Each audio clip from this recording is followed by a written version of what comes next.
My name is Clara Elizabeth Thorne, and I was born in the year 1837 in the rolling hills of Virginia. I am nearly 90 years old now, and the world I see out my window today bears no resemblance to the one I entered. The carriages have been replaced by loud metal machines, and the quiet nights of my youth are now pierced by the hum of electricity. But as the world changed, my heart remained anchored to a single day in 1858, a day when a web of lies began to unravel, pulling my family down into a darkness from which we never truly emerged. I have lived with this secret for nearly 70 years, watching it poison every branch of our family tree, and I cannot take it to my grave.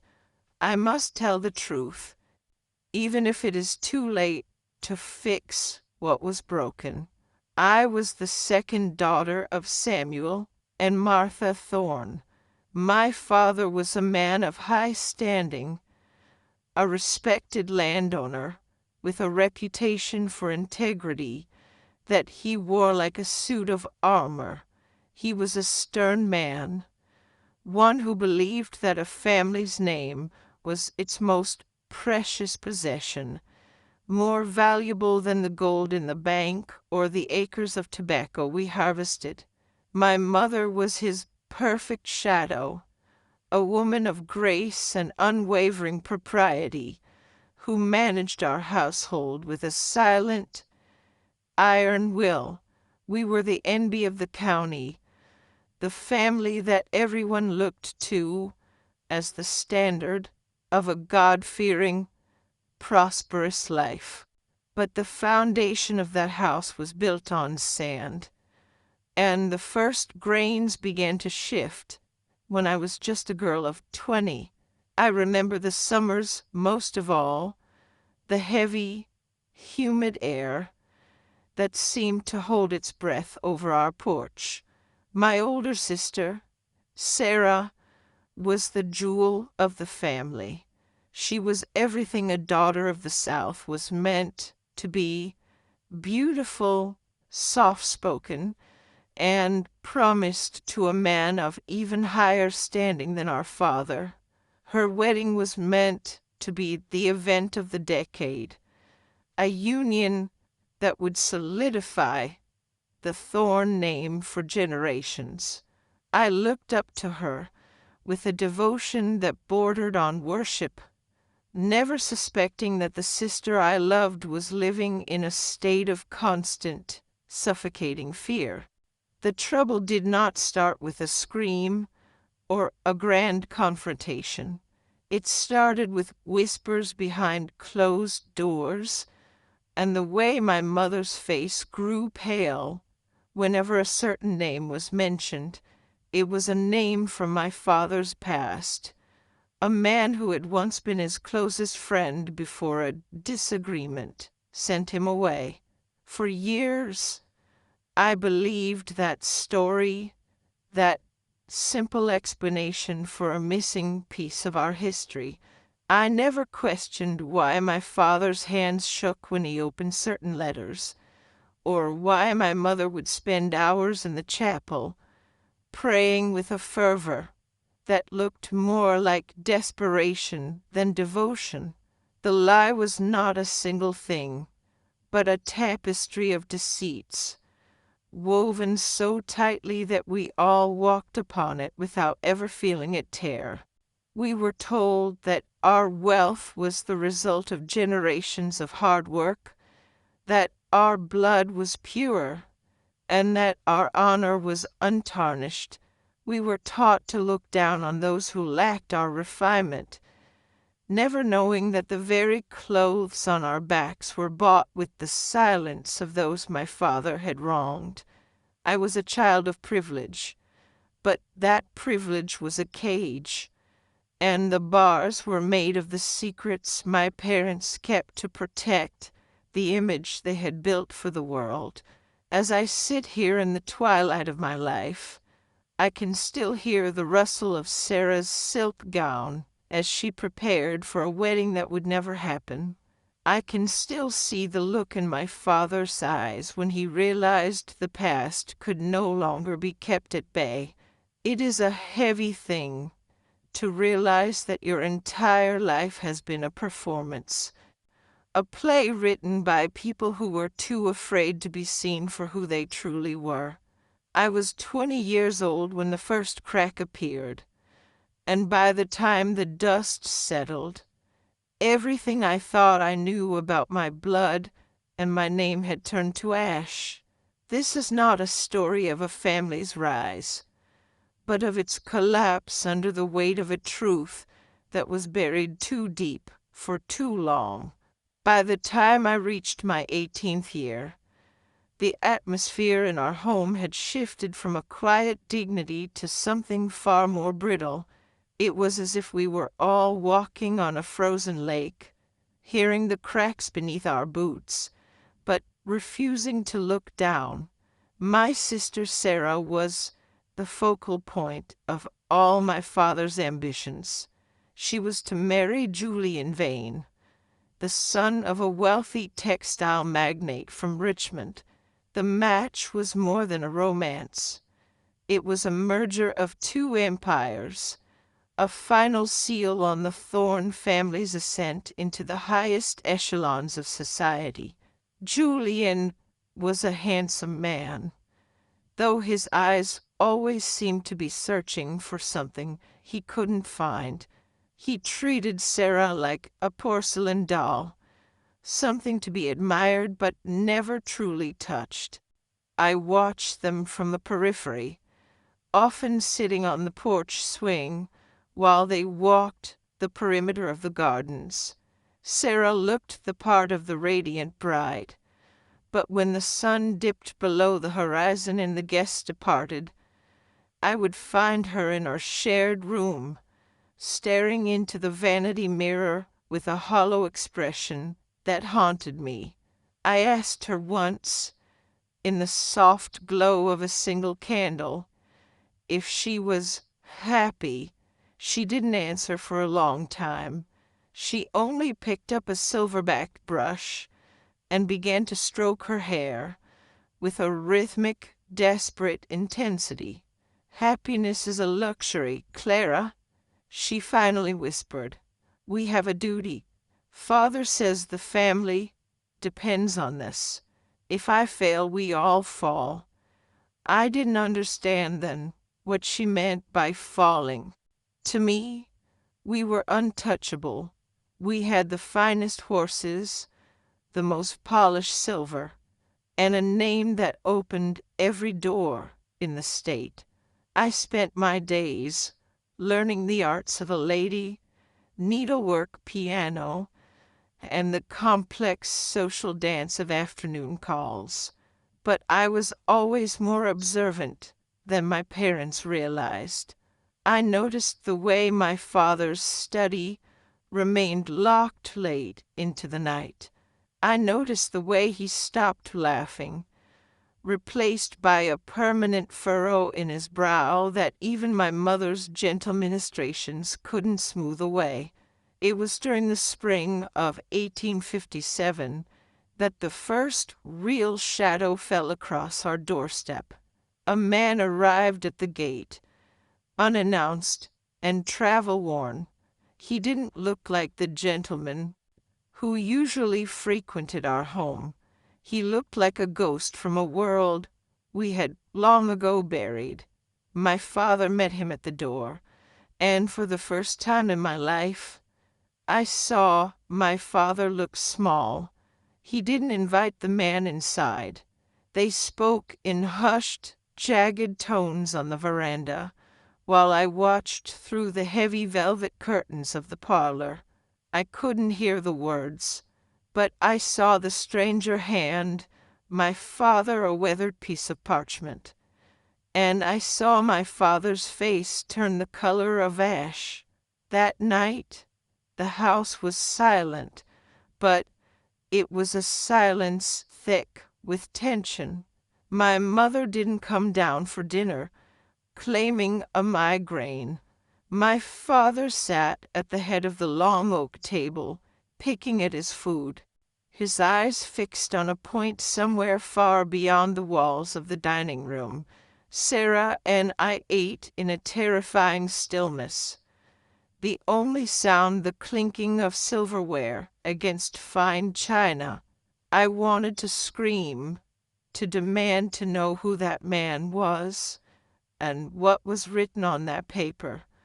But the discipline of our upbringing held my tongue.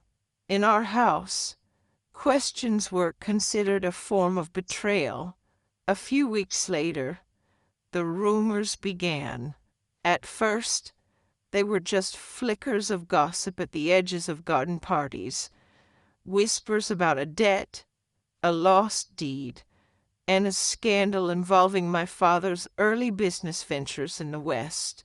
People started looking at us differently. The bows were a little shallower, the invitations a little slower to arrive. My father responded by becoming even more obsessed with Sarah's upcoming wedding. He moved the date forward, insisting that the union take place by the end of the year. He poured money he didn't seem to have into the preparations, ordering silks from France and champagne from the north. It was a frantic, desperate display of wealth, a gilded mask intended to hide the rot that was beginning to show through the finish. I remember finding Sarah crying in the cellar one afternoon, huddled among the dusty crates of wine. She wasn't just crying, she was grieving. I knelt beside her, pulling her into my arms, the smell of damp earth and old wood filling my senses. "He's not who they say he is, Clara," she sobbed into my shoulder. "None of them are. Father, he didn't earn this. He stole it, and now they're coming to take it back."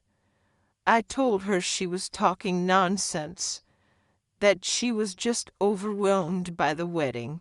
I chose to believe the lie, because the truth was too heavy to carry.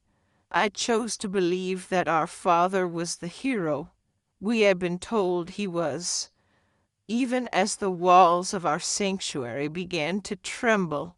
The year 1858 began with a deceptive stillness, the kind that precedes a devastating storm. The wedding was set for June, and the house was a whirlwind of lace, guest lists, and forced smiles. My father had become a ghost in his own home, retreating to his study for hours, emerging only to bark orders or to check the post with trembling fingers. The stranger from the gate had returned twice more, each time leaving my father more haggard than the last. I began to find odd things: ledger pages burned in the fireplace, jewelry missing from my mother's velvet-lined boxes, and a sense of watchfulness from the townspeople that made my skin crawl. One evening, I retreated to the attic to find a trunk of old quilts. It was there, tucked behind a stack of moth-eaten curtains, that I found a small wooden box bound in rusted wire. I shouldn't have opened it, but curiosity is a cruel master.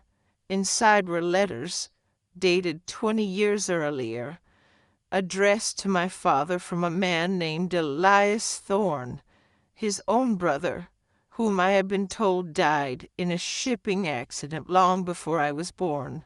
The letters told a different story. They spoke of a joint venture, a land claim in the West that had yielded a fortune. But they also spoke of betrayal. My father had not been the sole heir. He had forged a will, reported his brother dead to the authorities, and left Elias to rot in a debtor's prison in a far-off territory while he built our empire on stolen ground. This stranger at our gate was not a stranger at all. He was Elias's son, our cousin, who had finally tracked down the man who had erased his father's existence. He wasn't looking for an apology. He was looking for everything my father owned. The lie wasn't just a social transgression. It was a crime that struck at the very heart of our identity. Every brick of our house, every silk ribbon on Sarah's dress, was paid for with the life and liberty of our own kin. I sat on the cold attic floor, the papers shaking in my hands, realizing that the honor my father spoke of was nothing more than a shroud draped over a corpse. I confronted Sarah that night. I expected her to be shocked, to weep, to join me in my horror. Instead, she sat on the edge of her bed and looked at me with eyes that were ancient and weary. "I've known for months, Clara," she said, her voice devoid of emotion. "I found a letter last winter. That is why I am marrying Julian. Father made a deal. Julian's father knows the truth, and the marriage is the price of his silence. He is buying our name to launder his own reputation, and in exchange he won't let the authorities see the papers our cousin brought." The realization hit me like a physical blow. My sister was being sold. She was a piece of collateral in a high-stakes game of shadows, sacrificed to keep the Thorne name from being dragged through the mud. My father, the man I had looked up to as a pillar of virtue, was willing to trade his daughter's life for a facade of respectability. I looked at Sarah and saw a stranger. She had accepted her fate with a terrifying numbness, convinced that her suffering was the only thing standing between us and total ruin. As the wedding day approached, the weight of the secret became a physical presence in the house. We didn't talk about it. We talked about the floral arrangements and the menu for the breakfast. We acted out our roles with desperate precision, while the man at the gate continued to linger in the shadows of the road, a reminder that the debt was coming due. I watched my mother assist Sarah with her final gown fitting, pinning the white silk with hands that never faltered. And I wondered how much she knew. I wondered if the entire history of our family was just a series of quiet bargains made in the dark. The tragedy was no longer coming. It was already here, living in the silence between us. The morning of the wedding, June 14th, 1858, was unnaturally still. The air was thick with the scent of jasmine and the unspoken dread that had been ripening in our halls for months. I helped Sarah into her gown, the very one bought with the price of our cousin's inheritance. As I pulled the corset laces tight, I felt as though I were preparing a sacrifice rather than a bride. Sarah did not speak. She did not even look in the mirror. She moved like a clockwork doll, her face a mask of white powder and practiced composure. Downstairs, the house was filling with the elite of Virginia, men in high collars and women in expansive silk skirts, all gathered to celebrate a union built on a foundation of theft. The ceremony was to take place in the grand parlor, beneath the portrait of my grandfather, a man whose legacy was now revealed to be a fabrication. As the music began, a somber melody played on the piano. I took my place as the maid of honor. I looked at my father, standing at the end of the aisle. He looked regal, his silver hair catching the light, his chin held high. He looked like the honorable man the world believed him to be. But I could see the sweat beading at his temples, and I saw his eyes darting toward the heavy oak doors every time they creaked. He was waiting for the blow to fall. It happened just as the minister asked if anyone knew of any just cause why this couple should not be joined. The silence that followed was usually a mere formality, a heartbeat of tradition. But this time the silence was broken. The doors at the back of the parlor did not just open. They were flung wide, crashing against the plaster walls. There, framed by the midday sun, stood our cousin, Silas Thorne. He was not alone. Behind him stood two men in the dark uniforms of the law, their faces grim and unyielding. The gasps from the guests were like a sudden rush of wind. Silas did not shout. He walked down the center of the aisle with a slow, deliberate pace that was far more terrifying than any outburst. He held a leather portfolio in his hand, the proof of my father's forgery, the evidence of the stolen land, and the letters from the uncle who had died in shame because of my father's greed. Julian Vane's father stepped forward, his face turning a dark, mottled red, but Silas ignored him. He stopped inches from my father and laid the papers on the altar, right next to the Bible. "The Thorne name is a lie," Silas said, his voice echoing in the sudden, tomb-like silence of the room. "And this house belongs to the man you left to rot." My father did not fight. He did not deny it. He simply collapsed into the nearest chair, the air leaving his lungs in a long, rattling hiss. The mask had finally cracked, and the rot was visible to everyone. The Vane family, ever mindful of their own precarious reputation, did not stay to offer comfort.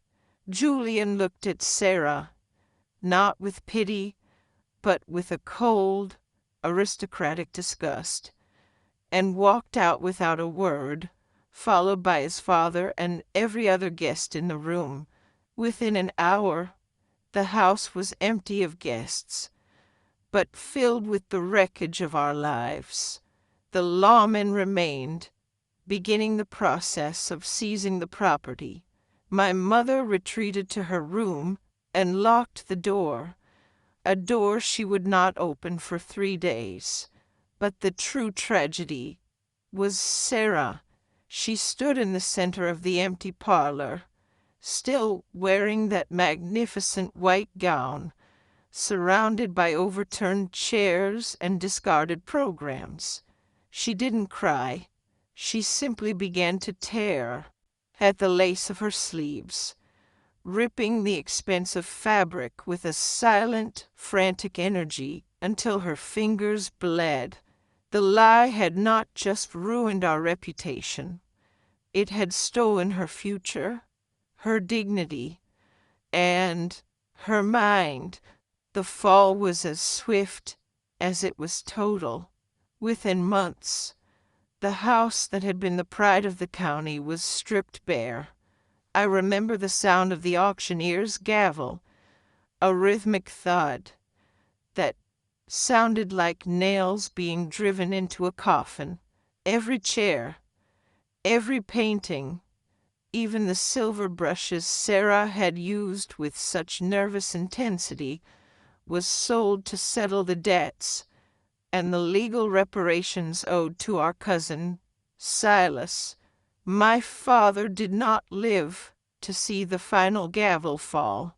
He was found one morning in his empty study, having taken his own life with the same quiet, cold precision with which he had maintained his lies. He could not face a world that knew him as a thief. My mother, once the queen of our small social world, was reduced to a shadow. She moved with us to a small, cramped cottage on the edge of town, provided by the charity of a distant relative who felt more pity than respect. She never spoke of the past, and she never spoke of my father. It was as if she had erased him from her mind to survive the shame. But Sarah could not erase anything. Her mind had broken on the day of the wedding, and she spent her remaining years sitting by the window of that small cottage, humming wedding tunes and stitching invisible lace into the air with her scarred fingers. She died in the winter of 1865, never having regained the girl she was before the lie. I am the last one left. I married a man of humble means, a carpenter who didn't care for names or lineages, and I found a different kind of peace in a life that was honest, if difficult. We had children, and I taught them that the truth is a heavy burden, but a lie is a poison that eventually kills the roots of everything it touches. I never told them the full extent of their grandfather's shame until they were grown, fearing that the rot might somehow jump from my blood to theirs. As I sit here, now in 1926, I look at the old photographs, the few that were saved or returned to us. In them, my father looks so noble, so sure of himself. It is a terrifying thing to realize how easily a man can manufacture a life. The lie didn't just ruin our wealth, it ruined our souls. It turned my sister into a ghost and my mother into a stranger. It made me a woman who spent her life looking over her shoulder, waiting for the next truth to come crashing through the door. I hope that by telling this, I can finally let it go. The Thorne name died with my father, buried in an unmarked corner of the cemetery, and perhaps that is as it should be. Some legacies are better left to the dust. I am Clara now, just Clara, an old woman who has learned that a small, honest life is worth more than a kingdom built on someone else's tears. My eyes are failing, and my breath is short, but for the first time in 70 years, I feel light. The truth has no more secrets to keep from me.